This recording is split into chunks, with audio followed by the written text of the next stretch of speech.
This is the podcast for 10xing your income and replacing your W-2. My name's David Lecco, and I created a process that's helped people close 10,000 off-market real estate deals across the United States in 7 years. And we've got a fresh take. He's just 10xing his income. He doesn't really want to replace his W-2. How Ramon made $17,000 on his first wholesale deal back in 2020 and continues to make lucrative money from his W-2 while wholesaling at the same time, so that he can make more money and continue to do things that he loves. You guys are going to love the fresh take on what success looks like for anyone who's interested in a better life with this episode. Hey everyone, we've got Ramon Betances here, and he's made $17,000 on his very first wholesale deal. So Ramon, welcome to the show. And can you tell us about how you started wholesaling? Yeah. So, thanks for having me, first and foremost. I appreciate it. I just pretty much wanted to escape the rat race, wanted to, make more money. So I went into YouTube, started looking at videos, and real estate was the game I wanted to play. And, the first, the gateway drug to real estate is wholesaling, really. So I started, wholesaling. That was the first step. Gotcha. How did you end up finding this house? So my first wholesale deal ever was actually on the market. So I saw about 30 houses. I put in about, 30 offers before I got my first one accepted. Oh, really? And that was the first strategy, yes, for my first wholesale deal. And how did you wholesale something that was on the market? I actually haven't heard too many stories like that.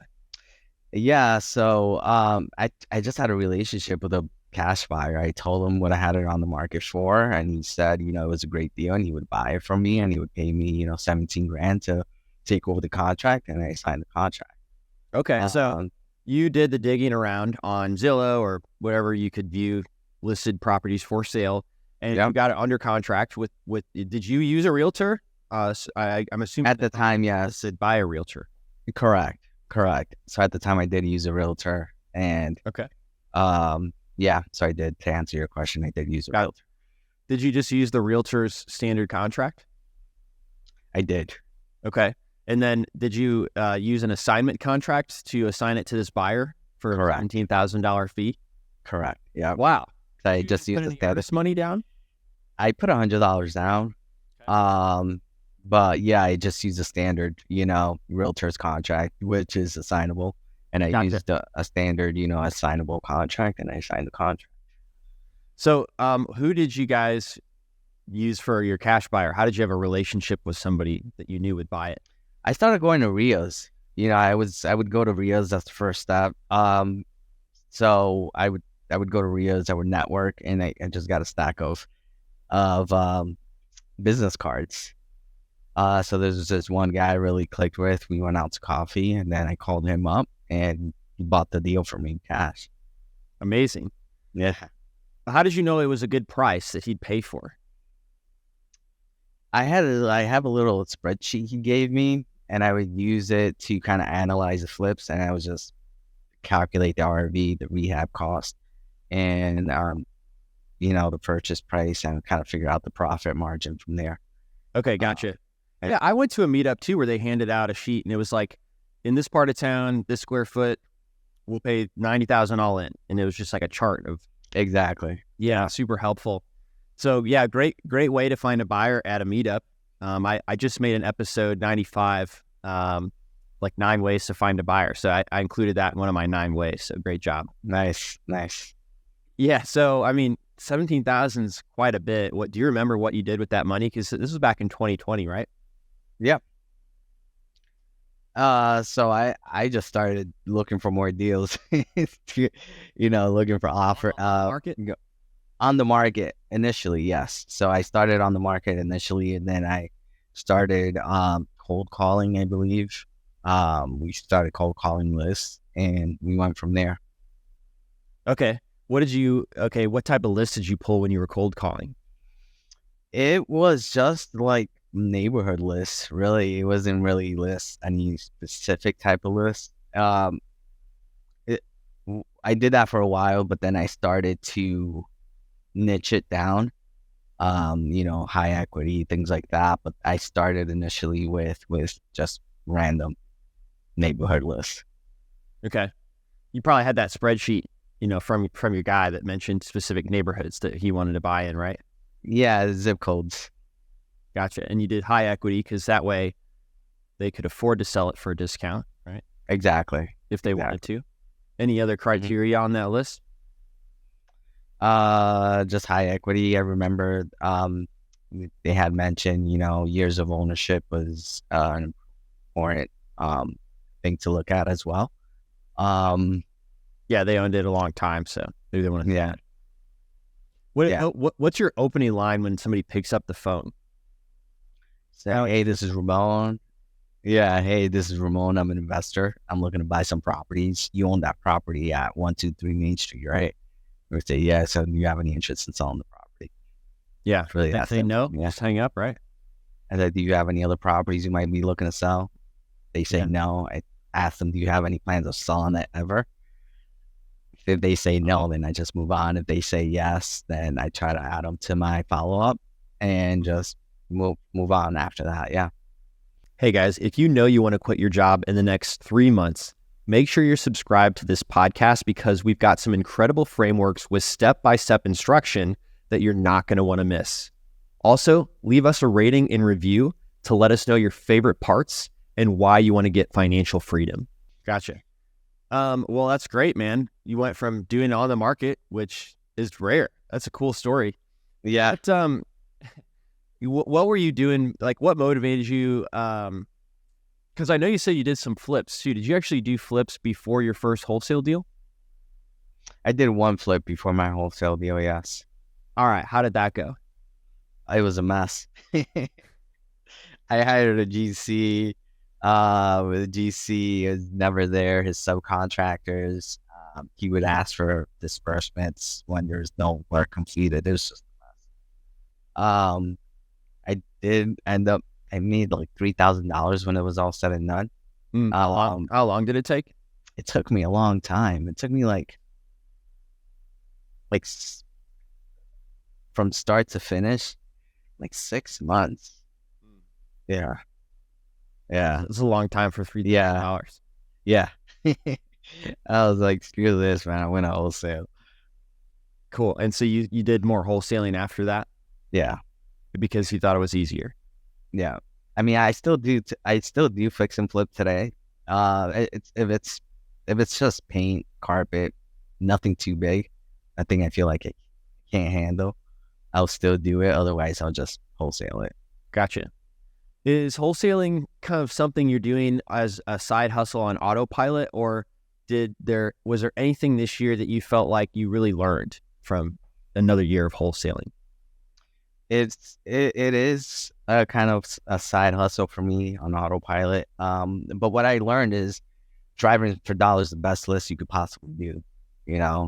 If this is a side hustle for anyone, if you want to get the best return on your time and on your money, I mean, driving for dollars is definitely hands down the best list. How do you exactly drive for dollars? So, yeah, me personally, so I'm out in the field a lot. I do insurance full time, so I'm constantly, sitting down with clients and things like that. And I deal a lot with lower income clients. So I'm out in the neighborhood and I'm constantly driving. I have a separate device where I constantly keep my DealMachine app on in my car, and I never shut that down. So from appointment to appointment, I'm just adding properties to my list. So you don't even have to dedicate time for it. You're already driving around. You've got a job. Exactly. Around these neighborhoods. Exactly. So that's why I say it's more of an autopilot, because it's not like I'm taking out time separately to do this. Right. It sounds like you actually like your job, but you're finding a way to make more money doing similar things you're already doing. Exactly. Cool. I mean, last year I bought a really good rental and it came from driving for dollars. Oh, wow. Okay. So yeah, how did you decide to keep it as a rental rather than wholesale it for a fee? Because the Burr strategy made sense. Okay. And so it was another way of saying that is this property was at such a big discount. you were going to kind of get a free rental once you fixed it up and refinanced it. You wouldn't have any money in it, and it'd still be a great cash flowing deal.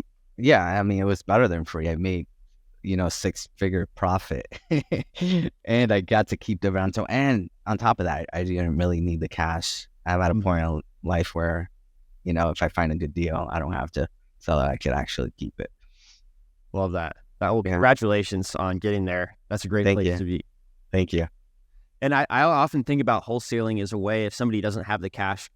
A lot of people get excited about rentals. I calculated I need like 15 rentals to retire and make a $70,000 a year salary back when I was first starting. But I bought a few rentals and then I was out of money. So then you have to generate cash somehow, or find those really, really, really great deals where you can keep recycling your money using the BRRRR strategy. And wholesaling is the way to make more cash and or find the really great deals. So it's like solving both problems. And that's why I love that wholesaling is a thing. Exactly. Yeah. It works out beautifully for me because I have a separate account for my real estate business, and any wholesale deals I do, the cash goes in there. When I hit a certain amount, I know I could buy a rental. So I buy a rental, keep it, and then just keep stacking up the cash after that. Mm-hmm. So do you invest a certain portion of your proceeds into marketing, or how do you decide how much to spend on marketing that's driving for dollars? Yeah, that's a good question. I don't set aside a certain, because I have my real estate fund and my bank account strictly for real estate. So any money I make, it's kind of in that to reinvest into the business. So I just try to send out as many postcards as I can without taking time off to just drive strictly for dollars. Right. Yeah. Since you've probably had 3 years of excellent habits of holding that money in that account and then buying rentals when you have the opportunity, have you ever allowed yourself to really, treat yourself, spend something on yourself that you're really excited about? I did. Yeah. I went to Greece last year. Was it last year? Yeah, last year. Just, with that money. Amazing. Yeah. Did that feel good, or was it hard to spend that money? No, I felt good. Okay. Yeah, I felt really good. Yeah. Yeah. Well, cool, man. Anything else you'd want to teach us about your wholesaling experience? It's just about, like I said before, it's just, making sure you have a great list, you have great contacts, great buyers, and it's a really simple business. It's a people's business, understanding, how to sit down with someone, understand what they need, and see if you can help them out, and, sign up the property at a price that makes sense, and assigning the contract. As long as you do your activity, there's no way you could fail. For sure. That's the biggest thing, is people get stuck in analysis paralysis and then they don't take the action. So that's why they're not able to get that deal oftentimes, is just not doing the right actions. Yep, exactly. Well, thank you so much, Ramon. I really appreciate it. And if you guys listening are looking for a contract, we've got one for you at DealMachine.com/contract. And a great episode to check out as well would be, how to find buyers, 9 ways to find a buyer, which is episode 95. As Ramon said, having a quality list is really important, and you should listen to episode 78, which is 25 motivated seller lists and the best order to approach them. And if you're pulling them from DealMachine, you also get the contact information of the renter and the owner, and their phone number and email, and their age and their birth date, and a whole bunch of stuff, household income, that gives you information to get in touch with the right person. So check that out. We'll see you guys on the next one. Thanks for listening to the DealMachine Real Estate Investing Podcast. Please leave us a review and follow along wherever you're listening to your podcast.